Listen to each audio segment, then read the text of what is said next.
जयेश जी कानपुर से। राधा राधा महाराज जी। महाराज जी, मैं एक विद्यार्थी हूँ। विज्ञान एवं अध्यात्म का समन्वय कैसे बनाऊं महाराज जी? अक्सर मन में विरोध आ जाता है, हो किस जाता विषय पे आता है? आप बोलिए ना, विषय बोलिए ना। विज्ञान जो है प्रमाण मांगता है और अध्यात्म में विज्ञान आंखें की बंद इतनी कर। ताकत नहीं कि वो आपको प्रमाणित कर सके। आप प्रमाणित कर सकते हैं अपने आप को? तुम्हारा विज्ञान प्रमाणित कर सकता है? तुम्हारा विज्ञान केवल स्थूल शरीर को प्रमाणित कर सकता है। इस ढांचे का अल्ट्रासाउंड हो सकता है, ढांचे का एक्सरा हो सकता है, लेकिन आज तक विज्ञान मन को प्रमाणित कर पाया कोई है ऐसा यंत्र भारत में या अमेरिका में जो तुम्हारे मन का एक्सरा कर दे, तुम्हारे मन बुद्धि को देख ले? जब मन बुद्धि को नहीं देख सकता है सूक्ष्म शरीर, तो तुमको प्रमाणित कर सकता है तुम परमात्मा के अंश हो? आज तक है विज्ञान में ताकत? फिर अध्यात्म को आप कैसे ललकार सकते हैं विज्ञान के बल से? अभी अध्यात्म को जानते ही नहीं ना, इसीलिए आप ऐसी बात बोल दिए। विज्ञान और अध्यात्म, विज्ञान है स्थूल शरीर का और अध्यात्म है सूक्ष्म और कारण शरीर से भी परे आत्म तत्व का। अध्यात्म आत्म तत्व का है बच्चा। अभी तो तुम बालक हो, संसारिक बालक हो, इसलिए इस बात को कैसे जानोगे? विज्ञ जन इस बात को जानते हैं। अध्यात्म स्थूल सूक्ष्म और कारण तीनों को बाधित करके आत्मबोध प्रदान करवाता है, और विज्ञान केवल इसी ढांचे को जानता है। इस ढांचे को, पांच भौतिक ढांचे को, केवल अल्ट्रासाउंड और जितना भी एक्सरा या सिटी स्कैन, ये इसी स्थूल का होता है। आज तक विज्ञान की ताकत नहीं कि मन को जान सके, बुद्धि को जान सके, चित्त को जान सके, अहम को जान सके, ये सूक्ष्म शरीर है, या स्वभाव का अल्ट्रासाउंड कर सके, या परमात्मा तत्व जो अंश है उसको कोई बता सके। आज तक कोई है यंत्र में? बताओ। तो बच्चा अध्यात्म तुम तो हो ना, और इतना तुम्हें कहीं ना कहीं पता होगा कि तुम शरीर से कुछ अलग हो।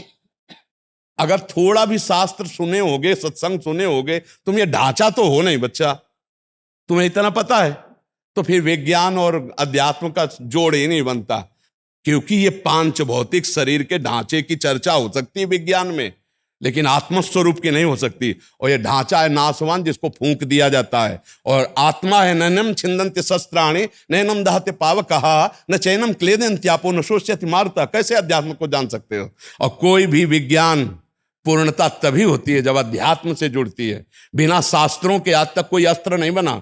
आग्नेय अस्त्र, वरुणास्त्र, जितने भी बने वो हमारे शास्त्रों में सब लिखे हुए हैं।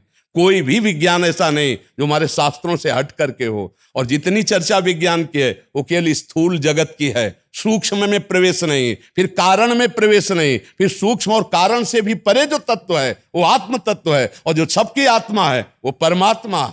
उसका परिचय प्राप्त किया जाता है भजन से, साधना से, ध्यान से, योग से, यंत्रों से नहीं प्राप्त किया जा सकता। समझ पा रहे बच्चा? तो बच्चा जोड़े नहीं बनता। तो कुश्ती तो तब हो जब जोड़ हो। अध्यात्म और विज्ञान का कोई जोड़ बनता है बच्चा? आप बताओ हमें। तो फिर उसकी तुलना कैसे कर सकते हो? अध्यात्म और विज्ञान की तुलना ही नहीं हो सकती बच्चा। समझ रहे हो ना?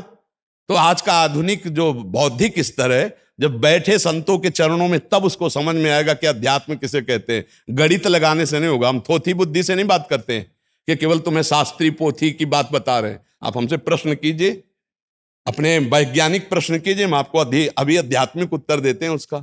अब आपको जिसमें संशय हो आप बोलिए हमें। नहीं, ठीक है, समझ आ गया। है? समझ आ रहा है अब क्या कह। पहाड़ के नीचे जाएगा तो बच्चा ऊंट अकेले में सोचता है कि मैं बहुत लंबा हूं, बहुत बड़ा हूं। जब पहाड़ के नीचे जाता है तो अपने आप उसको समझ में आ जाता है मैं छोटा हूं। अध्यात्म को बच्चा समझने के लिए किसी अध्यात्म के डॉक्टर से मिलना होगा, तभी समझ पाओगे। अध्यात्म वैज्ञानिक को जो बुद्धि देता है, वैज्ञानिक को भी, वो ब्रह्मा है, और जो ब्रह्मा को भी बुद्धि देता है वो है अध्यात्म का स्वामी भगवान, जिसके आगे ब्रह्मा की भी बुद्धि काम नहीं करती बच्चा। हम लोग उन्हीं के दास हैं। तो अध्यात्म कोई ये कल्पना नहीं है, अध्यात्म कोई अंधविश्वास नहीं है। हम अंधविश्वास से थोड़ी जीवित हैं, हम उस सत्य वस्तु में जीवित हैं, उसी सत्य वस्तु में स्थित है, और उसी सत्य वस्तु के प्रमाण हैं। ये थोड़ी के प्रमाण देने के लिए हमको किसी और, जब पेट भर जाता है तो प्रमाण अपने आप होता है। तो ऐसे अध्यात्म अपनी छाती प्रमाण है। बचपन से अभी तक उसी अध्यात्म के खेल में रहे। हम जैसे तुम लोगों जो पढ़े लिखे बच्चे होते ना, उनसे कहते हैं हमने तो पीएचडी नहीं पढ़ी, क्योंकि 13 वर्ष की अवस्था से बाबा जी रहे, पर हम मन की पीएचडी पढ़े हैं। हाँ, मल की पीएचडी पढ़े, बचपन से इसी की पीएचडी पढ़ा है, तो उसी का सारा ज्ञान है।